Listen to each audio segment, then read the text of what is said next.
வணக்கம் சார். வணக்கம் சைமன். தாவேகான்ற கட்சி வந்து எந்த அளவுக்கு பெருசாக போதோ அந்த அளவுக்கு கீழேயும் வந்துக்கிட்டு இருக்கு சார். இவங்களை கெடுத்துக்கிறாங்களோ அப்படின்ற ஒரு ஃபீலிங். என்னானந்த் அவர்கள் வந்து விழுப்புரமில் ஒரு மீட்டிங் அட்டன் பண்ண போனார். அங்கே நிறைய பிரச்சனைகள் நடந்தது. அது ஒரு இஷ்யூவாக கான்ட்ரவர்சியாக போயிட்டு இருந்தது. அதில் அவர் பேசின நிறைய விஷயங்களும் ரொம்ப தப்பாக தெரிஞ்சுது. அவ்வளோ பெரிய மேடையில் வந்து அவர் 10 வருஷமாக இங்கே போஸ்டர் ஒட்டினவனுக்கு தான் சீட்டு பதவி அப்படின்னு சொல்லியிருப்பார். இது இங்கே வந்து பஸ்ஸில் இது பைக்கில் வந்தாலும் சரி, காரில் வந்தாலும் சரி, ஏரோப்ளேனில் வந்தாலும் சரி, இது கிடையாது, சீட்டு கிடையாது அப்படின்னு சொல்லியிருப்பார். ஆனால் ஒரு 15-20 நாளைக்கு முன்னாடி தானே சார் ஆதவ அர்ஜுனா அவர்களையும் நிர்மல்குமார் அவரையும் உள்ளே சேர்த்தாங்க. இது அவருக்கு நல்லாவே தெரியும். அப்புறம் ஏன் ஒரு பெரிய ஸ்டேஜில் இந்த மாதிரி பேசணும்?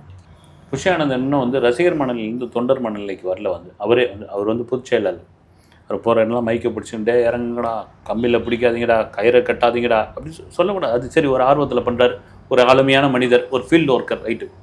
ஆனால் பேசும்பொழுது அங்கே போய் பேசும்பொழுது குறிப்பாக வந்து இதுவே சொல்லியிருக்காரு, விஜய் சார் குடிச்சு வச்ச டம்ளர் இருக்குல்ல, அந்த டம்ளர் எவனோ தூக்கி போயிட்டான், 10,000 ரூபா கேட்டால் கூட எவனும் கொடுக்க மாட்டான் அப்படின்லாம் பேசியிருக்காரு வந்து.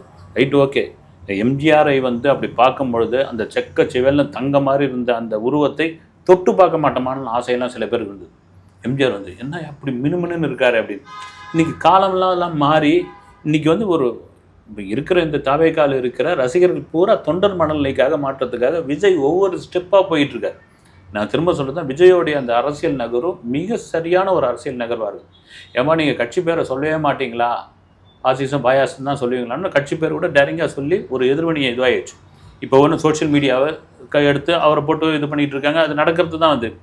அப்படி இருக்கும்போது கொஞ்சம் கொஞ்சமாக அந்த மனுஷன் மேலே ஏற்றின்னு வரும்போது தரன்னு கீழே பிடிச்சி காலை பிடிச்சி எடுக்கிற மாதிரி இருக்குது. அதே விழுப்புரம் அந்த மீட்டிங்கில் அது ஆக்சுவலாக என்ன சொல்லியிருக்காருன்னா, முடிச்சுட்டு வரும்பொழுது கில்லிதாசன் அப்படின்றவர் வந்து டிஎம்கேலேருந்து இப்போ தாவேக்காவுக்கு வந்திருக்காரு. அவர் இந்த விழுப்புரம் போகிற வழியில் அவர் ஒரு ஊர் இருந்திருக்குது. அவருக்கு வேண்டப்பட்டவர்கள், ஆதரவாளர்கள் எல்லாம் சேர்த்து வச்சுக்கிட்டு இவருக்கு மரியாதை செய்யறதுக்காக வெயிட் பண்ணிட்டு இருந்தாராம். அது இவர் என்ன பண்ணார், அவர் இருக்காருன்னு தெரிஞ்சோடனே குறுக்கு பாதையில் வண்டியை விட்டு சென்னைக்கு வந்துட்டு இருக்கிறாரு. அது அவரு ரொம்ப கடுப்பாயிட்டு இருக்கிறாப்புல. ஏன் சார் அது அவரை பார்க்கறதுக்கு என்ன சார் என்ன இருக்குது? அவர் அது வேறு வீடியோ வேறு போட்டாப்புல. ஏங்க இதுதாங்க முக்கியம். நீங்கள் வந்து ஒரு கட்சி, ஒரு புது கட்சியோடைய வளர்ச்சி எங்குன்னா அந்த தலைவருடைய பலத்தை தாண்டி, அந்த தொண்டர்களுடைய பலத்தை தாண்டி மாற்று கட்சியிலிருந்து எவ்வளோ பேர் இங்கே வராங்களோ அதுதாங்க பெரிய பலம் வந்து மாற்று கட்சியில். அதனால தான் பார்த்தீங்கன்னா இவ்வளோ பேர் இணைஞ்சாங்க, அவ்வளோ பேர் இணைஞ்சாங்க. இந்த சால்வை போடுறது, துண்டு போடுறது, இதெல்லாம் நடக்கும் வந்து. ஆனால் இவங்க பார்த்து இணையவங்களாம் விரட்டி விடுறாப்புல. அதுதான் புஷி ஆனந்த் பேசின ஒரு தகவல் வந்து, நீங்கள் எந்த கட்சியில் வந்தாலும் இணைங்க, உடனே நான் பதவி கொடுக்க முடியாது, 10 வருஷம் இங்கே வேலை பார்க்கணும் அப்படின்னு. இந்த கேள்வியை தான் திரும்பவும். அப்போ ஆதவ அர்ஜுனா விசிகாவிலிருந்து வந்தார், அவர் எத்தனை வருஷம் வேலை பார்த்தாரு? அப்போ நிர்மல்குமார் வந்து அதிமுகவில் இருந்து வந்தார், அவர் எத்தனை வருஷம் வேலை பார்த்தார் அப்படின்ற ஒரு கேள்வி வந்திருக்குது. இது என்னன்னா, கட்சிக்குள் இந்த மாதிரியான ஒரு சலசலப்பை தேவையில்லாமல் ஏற்படுத்துறது தான். இதை விஜயே பார்த்து தடுத்து நிறுத்தணுன்றோம். சரியாக வேலை செஞ்சவங்களுக்கு சீட்டு தரமாட்டாங்க. மத அடிப்படையிலையும் காசு எத்தனை பேர் எவ்வளோ அதிகமாக இருக்கோ அவங்களுக்கு கொடுக்குறாங்க. ஒரு சிலருக்கு வந்து அவங்க அடிமட்ட தொண்டனாக இருக்காங்க அப்படின்றதுக்காகவே சீட்டு கொடுத்துருக்காங்க அப்படின்ற மாதிரிலாம் நிறைய டாக்ஸ் இருக்குது சார். நிறைய பாசிட்டிவாகவும் போகுது, பட் நெகட்டிவாகவும் நிறைய போய்கிட்டு இருக்குது சார். ட்விட்டரை திறந்தாவே முன்னெல்லாம் டிவிகேக்கு சப்போர்ட் பண்ணி ஏகப்பட்ட போஸ்ட் வரும் சார். பட் இப்போ ஃபுல் அண்ட் ஃபுல் எல்லாம் அடிக்கிறதுலேயே தான் சார் இருக்காங்க. மாற்றி அடிச்சுக்கிட்டு இருக்காங்க. இது எங்கே போய் முடியும்னு தெரியல. சமூக வலைதளத்தை வச்சு நம்ம எதையுமே முடிவு பண்ண முடியாது. அதே சமயத்தில் நீங்கள் சொன்ன மாதிரி எந்த அளவுக்கு ஒரு பாசிட்டிவான விஷயம் வருதோ, எந்த அளவுக்கு நெகட்டிவான விஷயம் பாசிட்டிவ் நெகட்டிவ் வருதுன்னா அந்த கட்சி ஒரு சரியாக வளர்ந்துக்கிட்டு இருக்குன்னு அர்த்தம். வெறும் பாசிட்டிவ் மட்டும் வந்து அது ஆபத்தான ஒரு விஷயம். வெறும் நெகட்டிவ் வந்தால் அதுவும் ஒரு ஆபத்து தான். அது நெகட்டிவான ஒரு பக்கம் பாசிட்டிவ் வருது, ஒரு பக்கம் நெகட்டிவ் வருதுன்னா நெகட்டிவ் கண்டிப்பாக வந்தால் தான் ரைட்டு, ஓகே.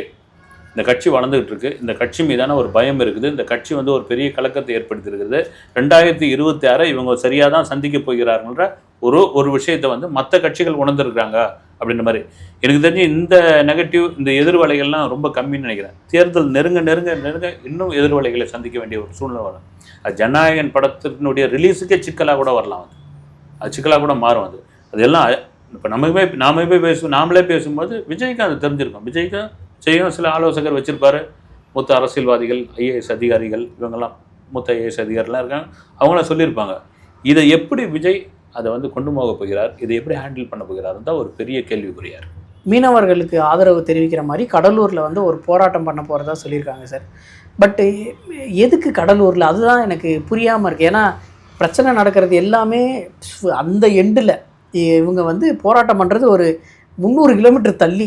அது அது புரியல சார், எதுக்காக அந்த மாதிரின்னு சொல்லி இறங்கணும்னு நினச்சிட்டா நேராக நாகப்பட்டினத்துக்கு போயிடலாம்ல சார், அதுக்கு ஏன் கடலூரில் வந்து இது பண்ணல? நீங்கள் சொல்கிறது கரெக்ட் தான். நாகப்பட்டினம், வேதாரண்யம், மண்டபம், ராமேஸ்வரம், தூத்துக்குடி வரைக்கும் இந்த பாதிப்பு இருக்குது. வந்து தூத்துக்குடி மீனவர்களுக்கு அதிக பாதிப்பு நீங்கள் சொல்கிற மாதிரி நாகப்பட்டினத்துலேருந்து வேதாரண்யத்துலேருந்து ராமேஸ்வரம் வரைக்கும் இருக்கிற. ஏன்னா அந்த கடல் எல்லை ரொம்ப கம்மி வந்து இருக்குது. வந்து தொடர்ச்சியாக அந்த பிரச்சனை ஓடிக்கிட்டே இருக்குது, காலங்காலமாக ஓடிக்கிட்டு இருக்கு. இதே விஜயே நடிகராக இருந்து நாகப்பட்டினம் தான் அவ்வளோ பெரிய ஒரு குரலை கொடுத்தாரு. வந்து கடலூருக்கு எதுக்குன்னு தெரியல. வந்து இன்னும் எடுத்திருக்காங்க. சென்னைக்கு பக்கத்தில் இருக்கிறதா இல்லையா சார்?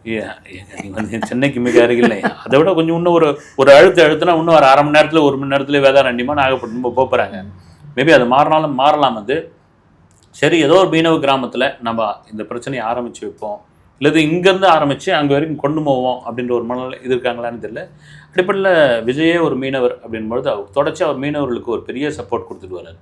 மீன் பிடிக்கிறவங்களுக்கு ஒரு எப்படி ஒரு எம்ஜிஆர் ஒரு மீனவன் நண்பனோ அதுமாதிரி இப்போதைக்கு விஜய் வந்து மீனவர்களுடைய மீனவன் நண்பனாக இருக்கார். வந்து ஒரு நல்ல விஷயம். அது ஏற்கனவே வந்து இந்த ஊரே மேப்பில் இல்லாத மாதிரி பண்ணிவிடுவோம் அப்படிலாம் கூட பேசினவர். இந்த நாகப்பட்டினத்தில் ஊரே மேப்பில் இல்லாத மாதிரி பண்ணிவிடுவோம் அப்படின்போது எல்லாரும் சிரிச்சாங்க. வந்து சினிமா டைலாக் பேசுகிறாருங்க, இன்றைக்கி பார்த்தீங்கன்னா அரசியல் டைலாக் பேசிகிட்டு இருக்காரு. யாரையும் தவறாக இடப்பட்டுற முடியாது. அந்த இடத்துக்கு விஜய் வந்துட்டாருன்னு அந்த போராட்டங்கள், அந்த ஆர்ப்பாட்டங்கள், அந்த வலியுறுத்தல்கள் மிக சரியாக செல்ல வேண்டும். அது வந்து கேலி பொருளாக மாறிடக்கூடாது. அதில் விஜய் வந்து சில ஆலோசகர்கள், சில நம்ம சொல்கிற மாதிரி சில பேர் வந்து ஐடியா கண்டிப்பாக கொடுப்பாங்க. வந்து அந்த ஐடியா பிரகாரம் அவர் போகிறார். கடலூர் என்னன்னு எனக்கே பெரிய கேள்விக்குறியாக இருக்குது சார். ரீசெண்டாக வந்து டொனால்ட் ட்ரம்ப் அவர்களும் பிரதமரும் சேர்த்து வச்ச மாதிரி ஒரு கார்ட்டூன் ரிலீஸ் ஆச்சு விகடனில். அந்த இஷ்யூ வந்து விகடன் வெப்சைட்டையே தூக்குற அளவுக்கு போயிட்டாங்க. அது வந்து எப்படி தூக்குனாங்கன்னே தெரியல. காலையில் ரிலீஸ் ஆச்சுன்னா மதியத்தை தூக்கிட்டாங்க. எந்த ஒரு கோர்ட்டில் கேஸும் நடக்கல, எதுவும் நடக்கல, அவங்களே தூக்கிட்டாங்க. கடுமையான எதிர்வலை கூட இருந்தது. ஒரு கருத்து சுதந்திரம் கார்ட்டூனுக்கு வந்து இவ்வளோ பெரிய ரியாக்ஷன் வந்து முதல்ல வந்து ஒரு நோட்டீஸ் அனுப்புவாங்க, அதுக்கப்புறம் கருத்து கேட்பாங்க, ஒரு வழக்கு தொடருவாங்க. இப்படி இருக்கும்போது டக்குன்னு அந்த வெப்சைட்டே அடிச்சு விட்டாங்க. வந்து ஆமாம், அந்த நிலைமையில் இருக்கும்போது லோயலா மணி அவர்கள் வந்து இது வந்து ஒரு பத்திரிகையோட கருத்து சுதந்திரம், இதை வந்து நம்ம பறிக்கக்கூடாது அவங்கள்ட்ட அப்படின்னு சொல்லி பேசியிருப்பார். ரீசெண்டாக வந்து விஜய் அவர்களை வந்து ஒரு ஆடு மாதிரி சித்தரித்து அவருக்கு வந்து புல் ஊட்டுற மாதிரி ஒரு கார்ட்டூன் வந்தது. அதுக்கு வந்து எங்கள் தலைவரை கேவலப்படுத்திட்டாங்க அப்படி இப்படின்னு சொல்லி பேசியிருப்பார். இது வந்து எப்படி சார் நம்ம எடுத்துக்கிறது? அவங்களுக்கு வந்தால் கருத்து சுதந்திரம், இவங்களுக்கு வந்தால் அது எப்படின்னா, நீங்கள் ஒரு பொதுவெளிக்குள் ஒரு அரசியல் தளத்துக்குள் வந்தாச்சு அப்படின்னா விமர்சனங்கள், கார்ட்டூன்கள் இதெல்லாம் வரும். அது எல்லாம் மீறி ரொம்ப கொச்சத்தனமாக போகக்கூடாது, ரொம்ப மோசமான ஒரு இதுவாக வரக்கூடாது. ஏன்னா நீங்கள் அதை டொனால்டு ட்ரம்ப்புக்கும் பாரத பிரதமர் மோடியும் இருக்கிற மாதிரியான ஒரு படத்துக்கு கூட சில பேர்லாம் வந்து இது பண்ணியிருந்தாங்க. இப்படி ஒரு கார்ட்டூன் போடணுமா அப்படின்னு அதுக்கு நீங்கள் விளக்கம் கேட்டுக்கலாம், இது பண்ணியிருக்கலாம். நேரடியாக அந்த வெப்சைட்டே அடிச்சது என்ன. இப்போ இது மாதிரியான இது கூட ஒரு கண்டனத்துக்குரிய ஒரு விஷயம் தான். சரி, அப்படி சித்தரிச்சிருது. ஆனால் அரசியல் களத்திற்குள் பொதுவெளிக்குள் வந்து வரும்பொழுது இந்த மாதிரியான விமர்சனங்கள் இருக்கும். பத்திரிகை கருத்து சுதந்திரமாக எடுத்துக்கூடிய ஒரு சூழ்நிலை தான். இதை விட மோசமான சில கார்ட்டூன்களோ அல்லது விமர்சனங்களோ பண்ணால் அதுக்கு கண்டிப்பாக எதிர்வினைகள் இவங்க கொடுக்கலாம் கூட சரி. கண்டிப்பாக வந்து மக்களும் ரசிகர்களும் வந்து அது ஒரு எதிர்வினை ஆற்றுவாங்க. அடுத்த இன்டர்வியூவில் சந்திப்போம் சார். நன்றி சார்.